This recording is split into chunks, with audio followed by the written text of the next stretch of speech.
sujet, c'est la vie en Christ, notre identité en Christ. Donc c'est un sujet très, très vaste. Il y a plusieurs moyens de l'aborder. Il y a plein de routes qui peuvent nous y amener, de sujets qui touchent au même sujet, en fait, notre identité. En tant qu'enfant de Dieu, notre identité en tant que croyant, notre identité, l'identité que Dieu nous a donnée quand il nous a adoptés. Et cette identité qu'on a, cette identité nouvelle, on l'a par la grâce de Dieu. Mais quand on dit la grâce de Dieu, qu'est-ce que ça veut dire en fait? Tout simplement, la grâce de Dieu, c'est la présence même de Dieu. Et la présence même de Dieu, c'est la présence de son esprit. Et la présence de l'esprit de Dieu, c'est la présence de l'esprit de Christ. Donc, quand on dit la grâce de Dieu, en fait, c'est la présence de Jésus avec nous. Et cette présence de Jésus avec nous, elle est matérialisée dans l'Écriture par ce fameux Christ en nous. Christ en moi, Christ en nous, Christ avec nous, Christ, l'espérance de la gloire, Christ. C'est toujours les mêmes mots, les mêmes formulations, les mêmes formules, les mêmes notes qui reviennent dans les Écritures. Quand on lit les épîtres de Paul, surtout de Paul, parce que c'est lui qui a eu les plus grandes révélations, en tout cas, c'est lui qui a exposé les plus grandes révélations. Parce que dire qu'il a eu les plus grandes révélations, c'est faux, parce que peut-être que les autres ont eu plus grand, mais ils n'ont pas exposé peut-être certaines choses. Faut bien aussi faire attention à ce genre de détails, mais on peut dire en tout cas que Paul a eu les plus grandes révélations qui ont été exposées au niveau de notre identité. Et pourquoi je veux parler de ça? Je vais d'abord juste lire le passage qui m'amène à traiter ce sujet ce soir avec vous. C'est un sujet, c'est très court, en plus du livre qu'on méditait dernièrement avec les frères. Le lundi, en ce moment, avec les frères, on se réunit et on partage sur un livre. On a partagé tous ensemble les dernières semaines sur le livre de Colossiens. Moi, ça m'a amené à une conclusion. Ça m'a ramené au même sujet encore. C'est ce même sujet, hein, notre identité en Christ. Et pendant que je méditais dernièrement, je méditais un passage qui m'a ramené encore sur cet endroit. Certainement, Dieu veut me parler personnellement parce que ça fait partie de ma méditation, mais ce sujet est tellement vaste que il aura trait toute ma vie en fait. Ce sera un sujet à méditer, à comprendre toute ma vie. Donc, comme c'est valable pour moi toute ma vie, ben, c'est aussi valable pour vous toute votre vie. Donc, je me disais que c'était un bon sujet à traiter, au moins pas vraiment à traiter, mais un rappel ou bien partager un peu ce qu'on a compris, ce qu'on en comprend, parce que c'est tellement vaste on peut pas tout comprendre. Personne, je pense, peut dire j'ai compris ce que c'était Christ en moi, j'ai compris ce que c'était mon identité. Il y a comprendre et comprendre. Je pense que vous me suivez. C'est-à-dire, il y a plusieurs strates de compréhension. Il y a plusieurs étages dans l'immeuble. Il y a plusieurs profondeurs. Il y a plusieurs niveaux. Il y a plusieurs passerelles. Et voilà, il y a plusieurs graduations. Donc, notre identité, on ne peut pas dire j'ai compris mon identité ou bien j'ai pas compris. C'est c'est- c'est- c'est plus complexe que ça. C'est plus fort que ça. C'est quelque chose de plus vaste que ça. C'est quelque chose de plus profond. Et donc, je vais juste lire simplement le passage qui m'a re-interpellé à méditer sur l'identité dernièrement. C'est dans Galates. Et là, cette fois-ci, c'est avec la version Louis II. Donc, la majorité d'entre vous, vous avez ça sous la main normalement. Dans le livre de Galates, au chapitre 1, il est écrit, euh, on va lire à partir d'où? On va lire à partir du verset 14, verset 13 pour comprendre. Ouais. Donc c'est Paul qui parle. À partir du verset 13 du chapitre 1, dans le livre de Galates, je lis, il est écrit, vous avez su en effet quelle était autrefois ma conduite dans le judaïsme, comment je persécutais à outrance et ravageais l'Église de Dieu, et comment j'étais plus avancé dans le judaïsme que beaucoup de ceux de mon âge et de ma nation, étant animé d'un zèle excessif pour les traditions de mes pères. Mais lorsqu'il plut à celui qui m'avait mis à part dès le sein de ma mère et qui m'a appelé par sa grâce. C'est beau, hein, déjà. Lorsqu'il plut à celui qui m'avait mis à part dès le sein de ma mère et qui m'a appelé par sa grâce. Ça, c'est la grandeur de Dieu. Verset 16, de révéler en moi son Fils afin que je l'annonçasse parmi les païens. Aussitôt, je ne consultais ni la chair ni le sang. Et etc., etc. Il explique qu'il va aller à... qu'il monte pas à Jérusalem et il est parti pour l'Arabie. Mais je m'arrête au verset 16. Alors, ce qui m'a intéressé, c'est que dans ce verset 16, j'ai beaucoup aimé comment le traducteur a écrit ça. C'est pas toujours évident. Des fois, il y a des fautes même dans la Louis II, des fautes même de traduction. Les choses sont mal écrites. Mais là, c'est vraiment intéressant. Il a écrit, verset 16, donc lorsqu'il a plu à celui qui m'avait mis à part dès le sein de ma mère et qui m'a appelé par sa grâce de révéler en moi son Fils. Et ce qui est intéressant dans ce passage, c'est le en moi. Juste le mot en moi. Et je dis, c'est fort, c'est très fort. Ce gars qui persécutait l'Église, comment il a pu changer aussi drastiquement? Comment sa vie a totalement changé? Il a rencontré Jésus, mais il y a beaucoup d'entre nous, vous remarquerez, on rencontre Jésus, mais notre vie ne change pas comme Paul. Ou bien elle ne change pas au même rythme, ou à la même fréquence, ou à la même profondeur. C'est pas pareil. Et je ne parle pas que nous qui nous connaissons, nous autour de nous, tout autour de nous, tous les gens qu'on observe, les enfants de Dieu, notre génération et les générations d'avant, ceux à qui on a un témoignage, des biographies, des traces historiques. On voit que quand même Paul, c'est particulier, hein, son histoire. Les révélations qu'il a sont extraordinaires. Et je trouve que ce mot en moi, il explique beaucoup. Il explique beaucoup de pourquoi Paul était quelqu'un de très profond avec Dieu et qu'il avait une histoire particulière. C'est que des fois, vous savez, on dit, et ça nous arrive à tous, moi ça m'est arrivé, hein, tous, on dit, même quand on fait notre témoignage chrétien, on dit, voilà, même quand on témoigne aux gens, on dit, voilà, Jésus s'est révélé à moi, j'ai vu Jésus, Jésus s'est fait connaître à moi, Jésus s'est révélé à moi, j'ai rencontré Dieu, j'ai rencontré Jésus. C'est intéressant parce que on dit souvent, voilà, Jésus s'est révélé à moi. Mais là, Paul, il va encore bien plus loin que Jésus s'est révélé à moi. C'est pas mal à moi. Jésus s'est révélé à moi, c'est pas mal. Quelqu'un que tu connais pas, il arrive et il se révèle à toi. Donc tu peux le découvrir, tu peux le comprendre, tu peux le connaître, tu peux avoir une certaine intimité avec lui. Bah, il se révèle à toi. Après, tout dépend à quel point il se révèle et comment il se révèle. Mais là, c'est bien plus puissant que à moi. Là, c'est carrément écrit que Jésus s'est révélé en moi. Donc, c'est fort quand même. Si on relit le passage et on pense à ça, ça donne: «Mais lorsqu'il plut à celui qui m'avait mis à part dès le sein de ma mère et qui m'a appelé par sa grâce de révéler en moi son Fils». Donc il n'a pas dit que Jésus s'est révélé à lui, il a dit que Jésus s'est révélé en lui. Et je peux vous dire aujourd'hui, en tout cas moi de ce que je comprends bien de ma vie avec Dieu, de ma petite compréhension d'homme, de passage ici-bas, je comprends à quel point il y a une grande différence entre Jésus qui se révèle à toi ou à moi et Jésus qui se révèle en toi ou Jésus qui se révèle en moi. Il y a un fossé, il y a un écart tellement vaste, tellement grand et je crois que cet écart aussi, nous permet souvent de trier dans nos vies, la religion de la vie authentique de l'esprit, la vie spirituelle qu'on peut avoir avec l'esprit de Dieu.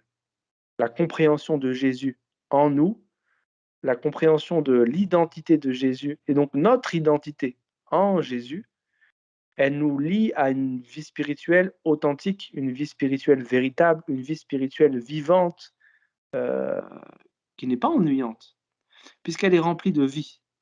Elle est remplie de vie parce qu'elle nous amène directement à notre identité. Et notre identité, c'est quoi? C'est la volonté de Dieu. Notre identité, c'est la volonté de Dieu. Verset 15, mais lorsqu'il plut à celui ça a plu à Dieu, c'est son plaisir. À celui qui m'avait mis à part dès le sein de ma mère et qui m'a appelé par sa grâce. Donc ça, c'est la volonté de Dieu. Dieu, il décrète quelque chose. Dieu, il met en marche quelque chose qu'il avait déjà prévu. Son plan qu'il a prévu avant la fondation du monde. Parce qu'il est écrit aussi dans d'autres passages que on a été créé avant la fondation du monde. On a été créé en Christ. Et Christ a été créé avant la fondation du monde. Donc là, Dieu déploie son plan et Dieu se révèle en Paul. Donc, comprendre notre identité, c'est la plus grande des choses dans le plan de Dieu, en fait. Parce qu'un autre passage nous dit que ta volonté, c'est qu'ils te connaissent, toi, le seul vrai Dieu, et celui celui que tu as envoyé. Donc, le plan de Dieu, le total plan de Dieu, le plus grand plan de Dieu, c'est de se faire connaître. Mais si c'est de connaître Dieu le plus important, où on va et comment on fait alors? Ben, Dieu nous dit que il désire se faire connaître maintenant en nous, mais plus à côté de nous. C'est pas mal d'avoir Dieu à côté de nous, c'est même très bien. Mais Dieu veut aller encore plus loin. Il veut aller encore plus, il veut nous connaître encore plus, en fait. Parce que pour se faire connaître, il veut aussi nous connaître. C'est comme une relation. Alors, Dieu a décidé de se faire connaître en nous. Et donc, connaître Dieu, connaître Jésus en toi, mon frère, ma sœur, c'est la chose la plus profonde, la plus grande qui puisse exister dans cette vie. Et je dirais même au-delà de cette vie, parce que c'est le plan de Dieu de toute éternité. Parce que après notre mort, on va continuer encore à apprendre qui est Jésus. Et ce sera en nous qu'on va l'apprendre. Ce ne sera pas quelque chose qui sera extérieur à nous. Ce sera quelque chose qui sera intérieur à nous. Parce que quand on lit les Écritures, on voit que Dieu fonctionne toujours par l'intériorité. Ce qui intéresse Dieu, c'est l'être, c'est pas le faire. Ce qui intéresse véritablement Dieu, c'est les désirs, c'est les motifs, c'est les choses les plus profondes de notre vie, les choses les plus profondes de notre pensée, au quotidien, pour les choses les plus simples comme pour les plus complexes, pour les choses banales du quotidien comme pour les grands desseins, peu importe, Dieu s'attache toujours à ce qui est en nous et ce qui naît en nous. Qu'est-ce qui nous relie à ces choses? Qu'est-ce qui nous relie à nos actes, à nos pensées? Qu'est-ce qui nous relie à nos aspirations? Parce que l'intérieur, le monde intérieur, c'est ça qui intéresse Dieu.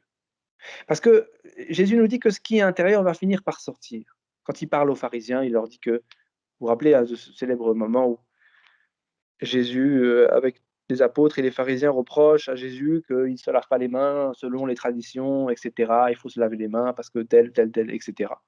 Il fatiguait Jésus. Jésus leur dit que non, c'est pas les choses extérieures qui souillent l'homme, c'est ce qui est intérieur, ce qui est intérieur, c'est ce qui est à l'intérieur de l'homme c'est ça qui peut souiller l'homme. Et tout ce qui est à l'intérieur finit par sortir.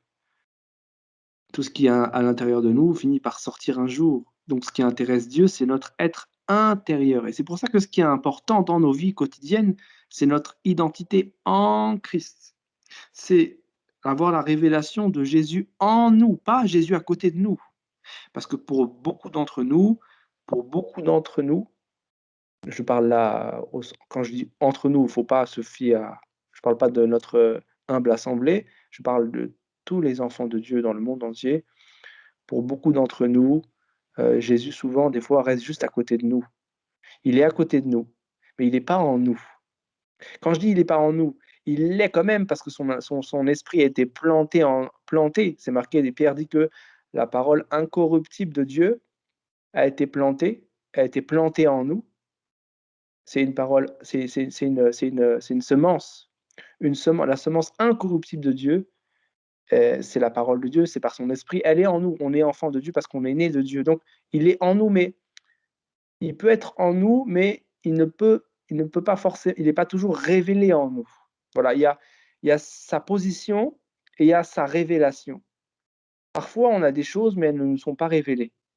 Parfois, on est possesseur de certaines choses, de certaines richesses, de certains biens, mais on n'en a pas la révélation. Or, justement, c'est ça la révélation dont on a besoin. Parce que c'est la révélation, c'est ça qui éclaire. La révélation, c'est ça qui éclaire notre entendement, notre intelligence. C'est ce qui éclaire notre être intérieur et qui nous permet justement d'obtenir ces choses qui sont déjà en fait en nous. Parce que tout est déjà en nous.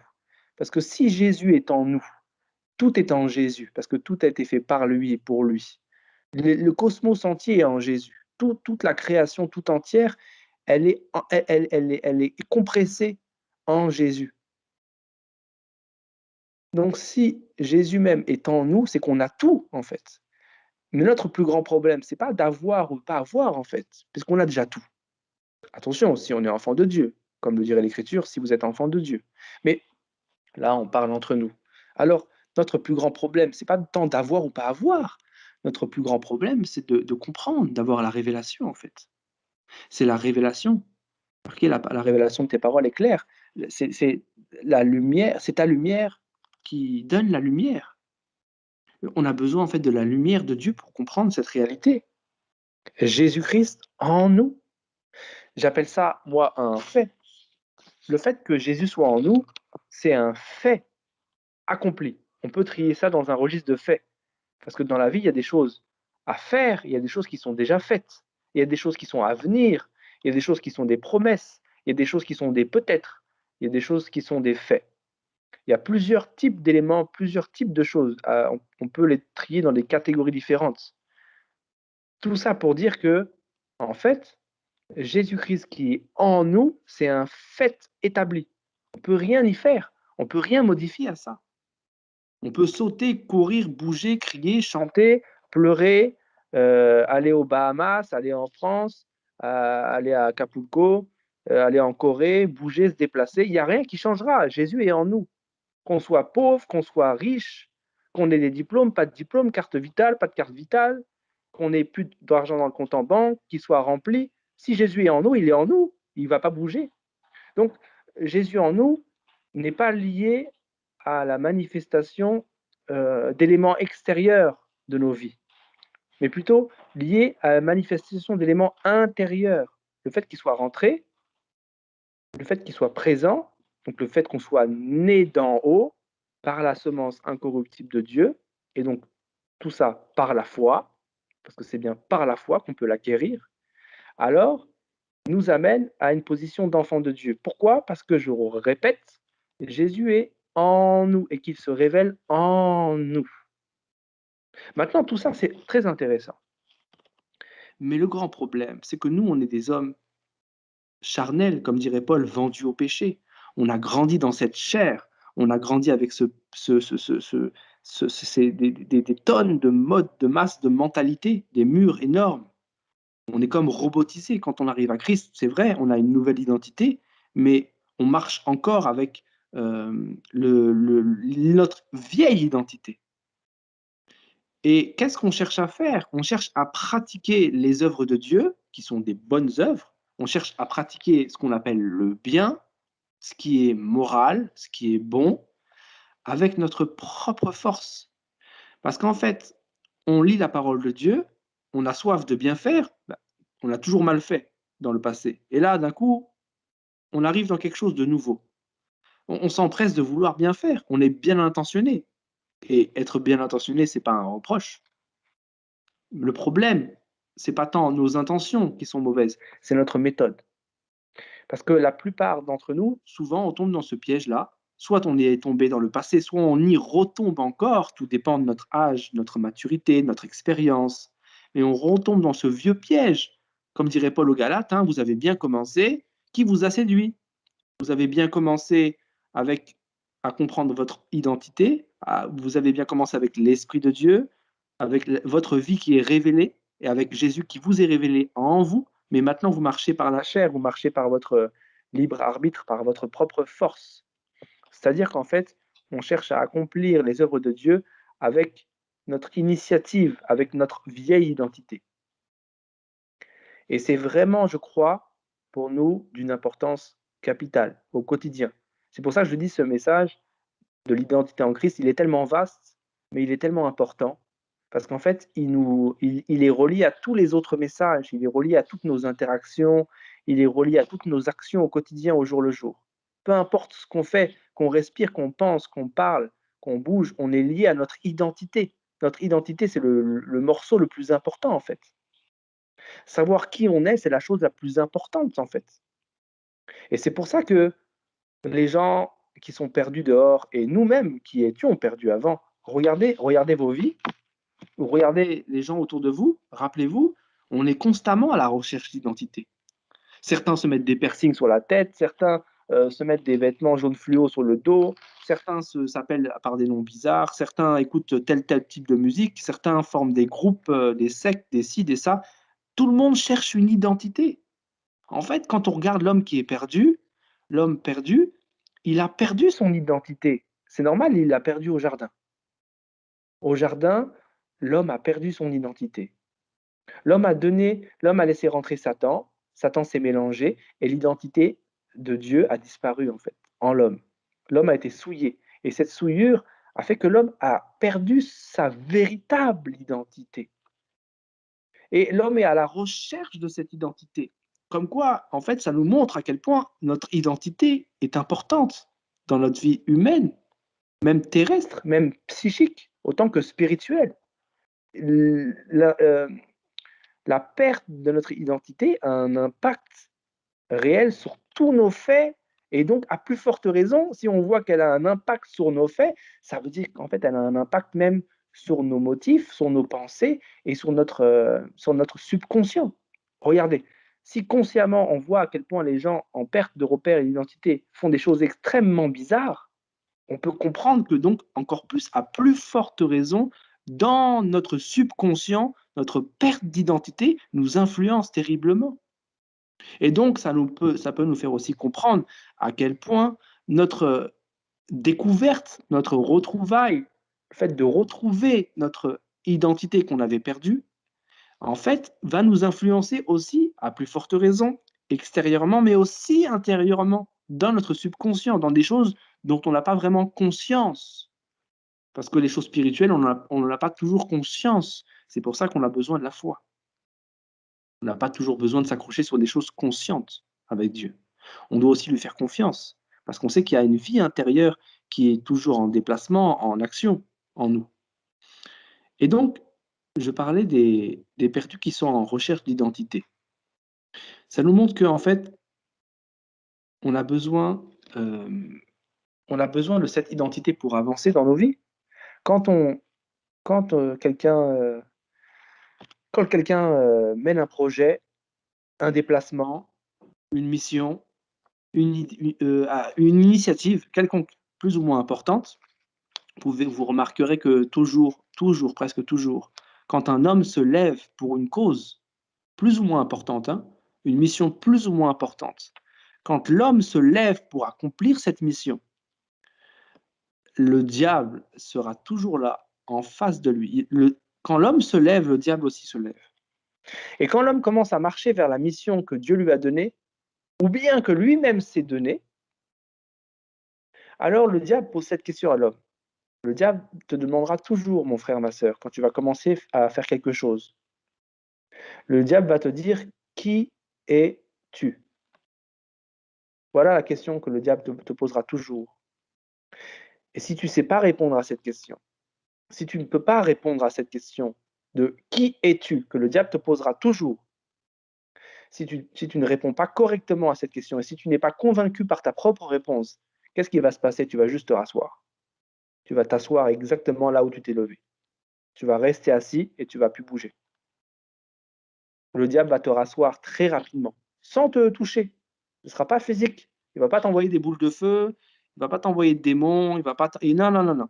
Il va juste te poser une question. T'es qui? T'es qui pour te lever? T'es qui pour faire ça? T'es qui pour penser ci? T'es qui pour parler comme ça? T'es qui pour entreprendre ci? Pour entreprendre ça? T'es qui? Voilà la question qu'il va te poser. Et tu dois lui répondre. Mais encore une fois, si tu ne sais pas lui répondre, tu vas t'asseoir. Maintenant, si tu sais lui répondre, tu vas te baser sur quelle réponse? Tu vas te baser sur la seule réponse qui peut te permettre de rester debout, de te maintenir debout. Toi qui n'as aucune force, toi qui n'es qu'un homme, quelle est ta force? Ta force est en Dieu, ta force est en Christ. Donc ta réponse, c'est Christ. Donc Christ, si c'est ta réponse, c'est aussi ton identité. Donc si tu comprends et tu connais dans ton fort intérieur que tu es un enfant de Dieu et tu connais ton identité, tu pourras répondre à cette question. Et tu pourras dire au diable de fermer sa bouche. Pas au niveau de la parole, pas Satan, tais-toi, je sais qui je suis, etc. Non, pas dans la bouche, dans ton fort intérieur. Parce que parfois, on dit des choses au diable ou aux esprits méchants avec la bouche, mais on ne le croit même pas intérieurement. Des fois, on dit des choses avec notre bouche, mais ça ne reflète pas la réalité de notre foi ou de notre compréhension ou de la manifestation de la révélation qu'on a en Christ. C'est-à-dire qu'on dit des choses, on prie pour certaines choses, mais en fait, on n'a pas la révélation de ces choses même intérieurement. C'est terrible, c'est zéro. On est parfois, nous les enfants de Dieu, on est des schizophrènes spirituels. On est des vrais schizophrènes, des malades mentales spirituels. Ça veut dire, on dit des choses avec la bouche, mais dans notre être intérieur, donc notre vrai nous, quoi, la vérité, quoi. Eh ben, on est à l'opposé complète de ce qu'on déclare avec la bouche. C'est pas toujours une erreur. Des fois, ça peut être bon. Des fois, ça peut être bon de proclamer des choses qui sont en complète contradiction avec ce qu'on expérimente dans notre vie. Mais là, je ne parle pas de ça, hein. C'est pas le sujet. Là, je parle de la révélation intérieure qu'on a. Des fois, on dit des choses qui sont contraires à notre propre révélation que Dieu nous a accordée ou que Dieu nous a pas accordée, d'ailleurs. Et c'est ça qui est terrible, en fait. Quand on y pense, c'est terrible. Parfois, notre vie extérieure ne reflète pas du tout, en fait, notre identité en Christ. Alors, est-ce que c'est parce qu'on n'a pas compris qui on était? Est-ce que c'est parce qu'on l'a oublié? Est-ce que c'est parce qu'on a déformé? Est-ce que c'est parce qu'on n'a jamais su qui on était? Est-ce que c'est parce qu'on ne l'est même peut-être pas, c'est-à-dire pas les nouveaux? Vous voyez, il y a plusieurs réponses à ça, à différents moments, différentes réponses. Mais je crois que la chose la plus importante, c'est de découvrir, de comprendre et de connaître notre identité en tant qu'enfant de Dieu. Comme je disais l'autre fois, je me répète, mais quand on lit les épîtres de Paul, il y a une grande partie des épîtres, il y a des passages sur, je dirais, le côté, heu, le côté pratique. Ne pas faire ci, ne pas faire ça. Paul répète beaucoup de choses à différentes assemblées, soit les Galates, les Corinthiens, les Colossiens, les Éphésiens, et cetera. Il leur fait des recommandations. Ne péchez pas, ne soyez pas jaloux, évitez la discorde, évitez la division, soyez calmes, soyez compatissants, voilà, ne soyez pas colériques, ne soyez pas méchants, ne soyez pas avares, ne soyez pas cupides, et cetera. Il y a une liste énorme de recommandations, et quand on lit ça, on se dit: «Amen». N'importe quel enfant de Dieu, normalement, dit amen à ce genre de choses. Il ne va pas bagarrer, lutter avec un passage comme ça parce que, ne pas mentir, il ne faut pas mentir, hein, ne pas être cupide, c'est pas bien, et cetera, et cetera. Donc toutes ces choses-là sont tellement sensées que tout le monde, normalement, dit amen. Maintenant, ça, c'est une partie des épîtres. Mais si on s'arrête juste à ces choses-là et on prêche juste ces choses-là, on aura un grand manque, on va frustrer beaucoup de gens autour de nous. Parce qu'on va dire aux gens: «Ne pas faire ci, ne pas faire ci, ne pas faire ça». C'est bien parce que notre être intérieur témoigne que oui, il faut pas faire ci ou bien il faut faire le bien, et cetera. Notre être intérieur va dire: «Oui, c'est vrai», mais il y a autre chose qui va parler en nous. C'est: «D'accord, mais comment on fait? Comment on s'y prend? C'est bien beau tout ça, de pas faire ci, ne pas faire ça ou faire ci ou faire ça. Mais moi, je m'y prends comment? Comment? C'est quoi la méthode, en fait? C'est quoi la méthode? Quelle est la méthode? Comment on fait pour faire toutes ces choses, en fait, dans la pratique?» C'est bien de pas de parler de certaines choses à arrêter de faire ou de parler de choses à faire. C'est pas mal. Je dis pas qu'il faut pas le faire, il faudra toujours le faire et on continuera à le faire et puis, les prochaines générations continueront à le faire et ainsi de suite. C'est pas ça le sujet. C'est de dire: «Comment on fait, en fait? C'est quoi la solution pour tout faire, en fait?» Parce qu'avant, on n'était pas en Christ, on n'arrivait pas à faire ces choses. Maintenant, on est sauvé, on n'arrive pas. Donc c'est quoi le problème? En fait, le problème, c'est qu'on ne concentre pas assez notre attention sur notre identité. En fait, nos regards, nos regards spirituels, notre pensée devrait être beaucoup plus concentrée sur ce que j'appelle encore une fois les faits. Les faits, c'est quelque chose qui est passé, quelque chose qui est présent et quelque chose qui est futur. C'est quelque chose qu'on ne peut pas bouger. C'est inamovible. Ça bouge pas. Un fait, ça bouge pas. Si je prends un objet, je le laisse tomber, il va tomber par terre parce qu'il y a la gravité, parce qu'il y a des lois physiques qui entraînent cet objet, que c'est une masse, ça va tomber par terre. C'est les règles physiques qu'on a découvert il y a longtemps. On leur a donné des noms. C'est des faits. On peut rien y faire. Qu'on y croit ou non, c'est un fait. Si tu prends ton téléphone et tu lâches le téléphone, il va tomber par terre. C'est un fait. Il y a une loi. Et cette loi, c'est un fait. Tant que Dieu modifie pas ce fait, alors il reste fait. Tant que Dieu n'annule pas ce fait, il reste un fait. C'est très important. C'est pas quelque chose qui doit venir plus tard. C'est pas une promesse. C'est pas quelque chose qui va arriver peut-être. C'est quelque chose qui arrivera obligatoirement. Et donc, le fait de bien comprendre en nous intérieurement que Jésus, il se révèle en nous et que ça, c'est un fait, ça nous fait avancer beaucoup plus vite dans la vie chrétienne que si on ne comprend pas. Quelqu'un qui avance très vite dans la foi, quelqu'un qui grandit correctement dans la foi, c'est quelqu'un qui a compris, comme Paul, que Jésus se révèle en lui, et pas à côté de lui, et pas à lui. Il y en a, ils comprennent que Jésus, il y en a pour eux, Jésus se révèle à eux, c'est bien. Il y en a, Jésus se révèle à côté d'eux, c'est un peu moins bien, mais au moins il y a Jésus là-dedans, c'est mieux que rien. Mais il y en a, ils comprennent que Jésus, il est en eux. Et c'est ça, en fait, le plan de Dieu. Jésus-Christ en nous. Parce que si on se concentre sur Jésus en nous, on se concentre plus sur ce qu'on doit mal faire, pas mal faire, ou ce qu'on doit faire de bien. On se concentre sur celui-là même qui va faire ces choses ou qui ne va pas faire ces choses, justement. Et le plus grand des pièges dans la vie chrétienne, c'est de foncer tête baissée à vouloir faire les meilleures choses au monde, le bien, la morale, etc. Toutes les belles choses qu'on pourrait faire autour de nous, mais sans notre identité, en fait, c'est zéro. Ça vaut que des clous pour Dieu. Ça vaut zéro. Parce que si on fait ces choses sans Dieu, on les fait seuls. Et si on les fait seuls, on les fait sur la base de notre propre justice, de notre propre vie humaine, de notre ancienne nature. Et Dieu dit que notre justice, elle est comme un vêtement souillé.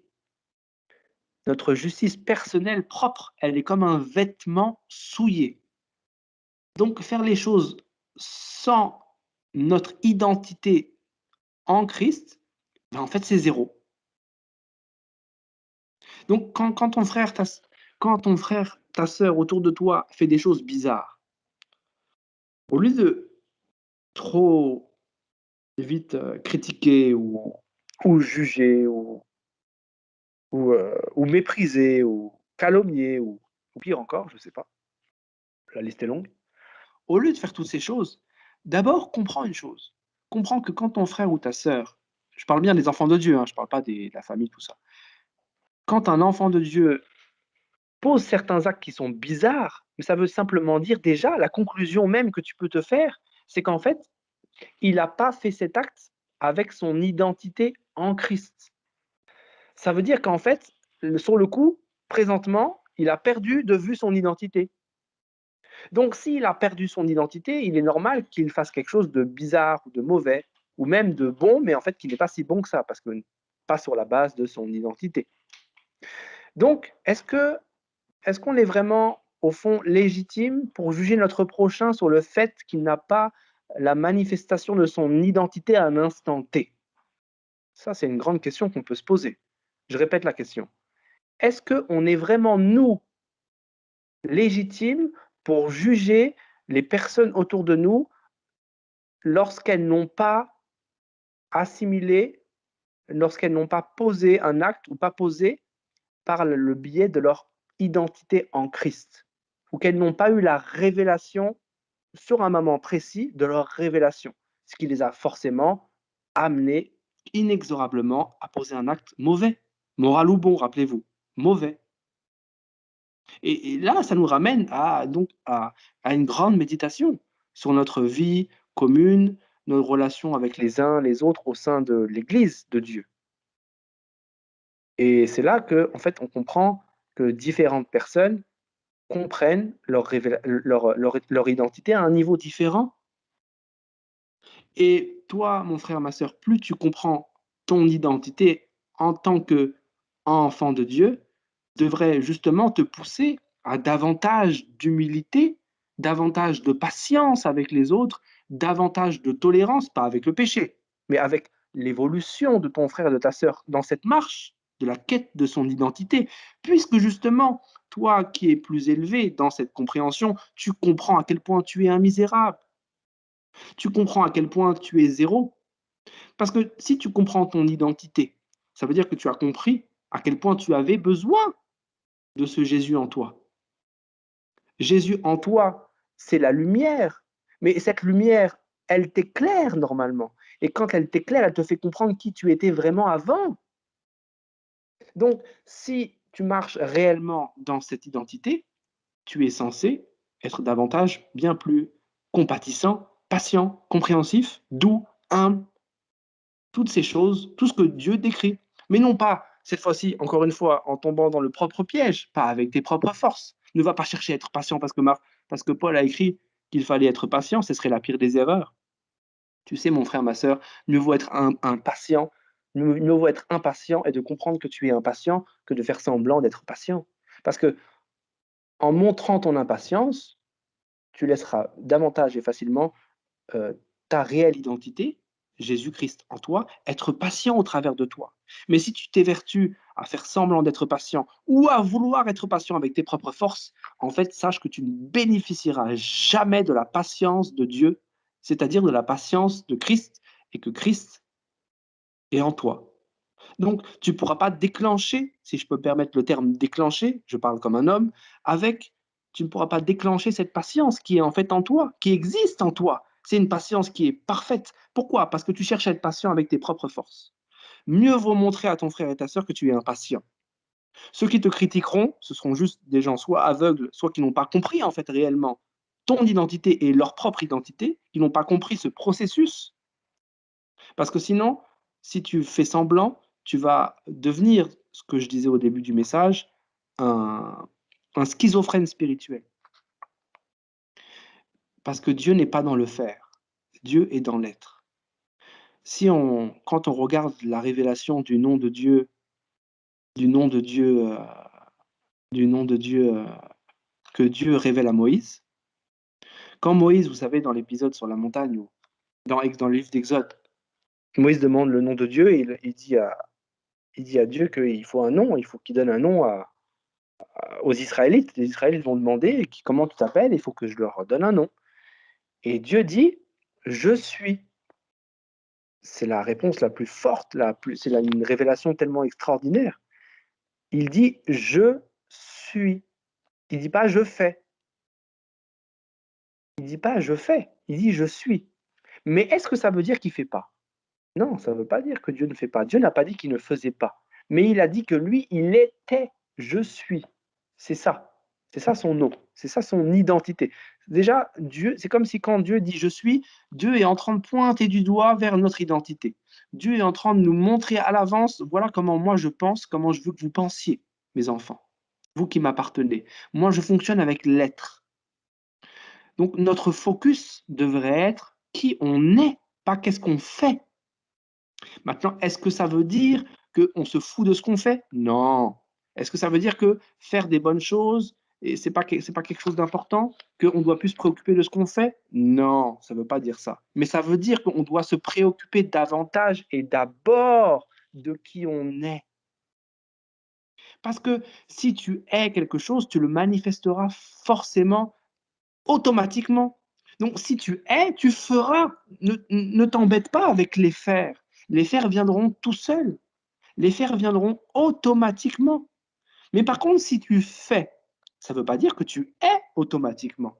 Ah, et voilà comment nous, on se trompe, et voilà comment on se fait tromper même au sein de nos assemblées. Parce que certains d'entre nous, autour de nous, font des choses, mais ne sont pas forcément ce qu'ils font. Or, si tu es la chose, forcément, il en découlera un faire authentique à ton être ou à l'être. J'espère que tout le monde me suit. J'espère que je ne suis pas en train de parler dans le vide. J'espère que tout le monde comprend bien ce que je suis en train de dire, que ce n'est pas des mots trop farfelus que j'enchaîne là. Je répète parce que c'est très important, ça me paraît tellement tellement important, je disais que quand on est, forcément, nos actes suivent et les actes suivront forcément l'origine de notre être. Par contre, si on pose un acte, si on fait quelque chose, si on pose un acte extérieur, mais ça ne veut pas dire qu'on est cette chose. Ça n'authentifie pas forcément l'identité. Ça ne, ça ne, ce qu'il en découle n'est pas forcément une bonne chose.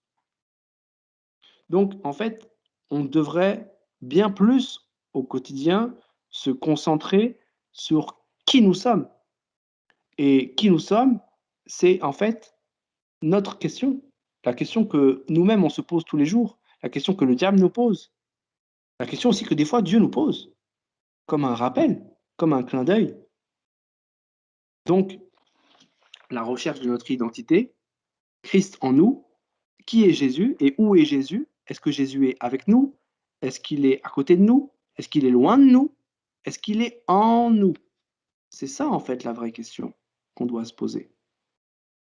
Donc voilà, j'étais peut-être un peu long, je pensais pas du tout autant parler. Je vous avoue que j'avais juste vu le verset 16 tout à l'heure, je méditais là-dessus et je m'étais dit que j'allais parler de ce thème. Je ne pensais pas que je parlerais autant. En tout cas, gloire à Dieu. Il y aurait encore beaucoup d'autres choses à dire, je vous assure, tellement c'est passionnant et tellement c'est, comme je disais, le cœur même de tous les messages. Je crois que tous les messages qu'on pourrait faire, tous les messages qu'on fera encore même dans le futur, et on en fera des messages, tous ces messages touchent forcément à notre identité. Donc le message, le thème principal, en fait, de tous les messages, tous nos messages, en fait, sont compris dans le message Christ en nous, l'espérance de la gloire, Christ en nous, la révélation de Jésus en nous. De la même manière que euh, tout est en Christ, que la création tout entière, elle est en Christ, de la même manière, tous les messages sont condensés et compressés dans ce même message, notre identité. Mais ce message n'a pas de fin. C'est un message infini. Et c'est selon la révélation que Dieu nous donne à chacun, selon le temps qu'on a le temps de la révélation, selon la profondeur de la révélation, notre âge spirituel et tout un tas de paramètres. Donc c'est pour ça que je disais tout au début, rappelez-vous, quelqu'un qui dit je sais qui je suis, j'ai compris, ou bien j'ai compris mon identité en Christ, pardon. Voilà, il a fait une petite croix dans un petit questionnaire. Moi, j'ai compris, c'est bon, je passe à autre chose. C'est quelqu'un qui n'a pas compris en fait. De la même manière, c'est quelqu'un qui dit que je ne sais pas qui je suis, c'est aussi terrible en fait. Non, la profondeur de la révélation de notre identité, elle est infinie en fait. C'est des strates, c'est des étages, c'est des profondeurs tellement vastes.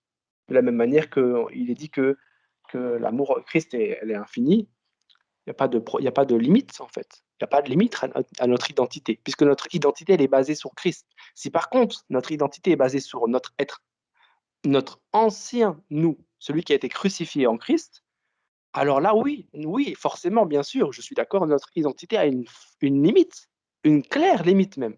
Et cette limite, la limite même de notre ancienne vie, elle a été placée à la croix.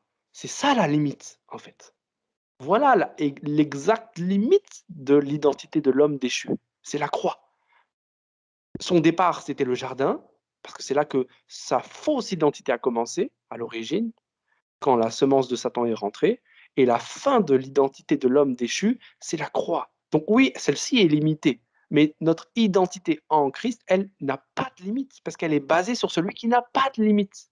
La preuve en est, il est éternel. Il est éternel, il n'a pas de début, il n'a pas de fin. Et si notre identité est basée sur lui, alors, effectivement, on a beaucoup de choses encore à découvrir. Donc voilà, c'était le petit partage que je voulais faire avec vous. Je vais m'arrêter là. Et vraiment, si quelqu'un veut rebondir, quelqu'un veut ajouter quelque chose, quelqu'un a pensé, compris quelque chose, quelqu'un voulait partager quelque chose, quelqu'un n'est peut-être pas d'accord avec ce que j'ai dit, il n'y a pas de problème. Je vous invite à prendre la parole. C'est avec grand plaisir que, moi en tout cas, je vous écouterai, parce qu'à la base, c'était ça que je voulais faire, un petit partage. Donc voilà, pour le temps qui nous reste, je vous laisse la parole. Amen.